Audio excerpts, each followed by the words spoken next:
Ration dealer, जिन्हें आमतौर पर कोटेदार कहा जाता है, देश के सार्वजनिक वितरण प्रणाली पीडीएस की रीढ़ हैं। वे गरीबों तक अनाज, चीनी, तेल और अन्य जरूरी वस्तुएं पहुंचाने का कार्य करते हैं। लेकिन सरकार की नीतियां और उदासीन रवैया इन्हें न केवल आर्थिक रूप से कमजोर कर रहा है, बल्कि उनके सम्मान और अधिकारों को भी कुचल रहा है। नमस्कार, मैं अनुराग सिंह, आप देख रहे हैं लोक दर्शक।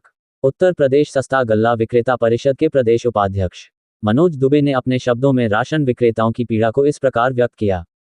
1. सरकार की अनदेखी, संघर्ष की वजह।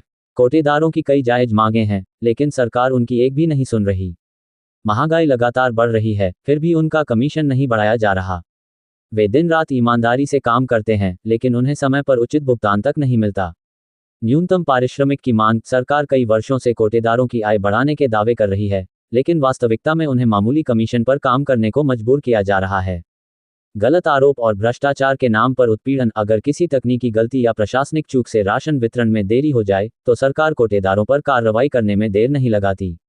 लेकिन जब उनकी समस्याएं होती हैं, तो कोई अधिकारी सुनवाई तक नहीं करता। डिजिटल सिस्टम की अराजकता। नई डिजिटल प्रणाली से राशन वितरण की प्रक्रिया जटिल हो गई है। कभी सर्वर डाउन रहता है, कभी बायोमेट्रिक फेल की समस्या आती है।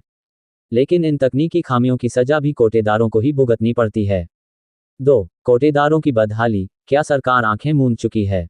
सरकार करोड़ों रुपए की योजनाएं बनाती है, लेकिन जो लोग जमीनी स्तर पर इन योजनाओं को लागू कर रहे हैं, उन्हें ही भूखा मार रही है। कई कोटेदार ऐसे हैं जो समय से भुगतान न मिलने के कारण आर्थिक तंगी झेल रहे हैं। महंगाई बढ़ी, लेकिन कोटेदारों का लाभ नहीं। जब हर वस्तु के दाम बढ़ रहे हैं, तो कोटेदारों का कमीशन क्यों नहीं बढ़ रही? अधिकारियों का उत्पीड़न। अक्सर अधिकारियों द्वारा कोटेदारों पर बेवजह दबाव बनाया जाता है। छोटे मोटे मुद्दों कार्यवाही करने की धमकियां दी जाती हैं। 3. अब चुप नहीं बैठेंगे, सरकार को चेतावनी। अब समय आ गया है कि कोटेदार सरकार की इस तानाशाही के खिलाफ आवाज उठाएं। अगर सरकार उनकी मांगों को नहीं मानती, तो प्रदेश भर में विरोध प्रदर्शन हो। कोटेदारों का आक्रोश अब सड़कों पर एकजुट होकर दिखे। कोटेदारों को उचित पारिश्रमिक मिलना चाहिए। डिजिटल सिस्टम की खामियों को सुधारा जाए। भ्रष्ट अधिकारियों की मनमानी पर रोक लगे। समय पर राशन शासनादेशानुसार उपलब्ध कराया जाए, ताकि उपभोक्ता और कोटेदार दोनों को परेशानी न हो। निष्कर्ष। सरकार को चाहिए कि वह कोटेदारों की समस्याओं को गंभीरता से ले और उनकी मांगों को पूरा करें। अन्यथा इसका राजनीतिक और सामाजिक विरोध एकजुट होकर कोटेदारों को करना चाहिए।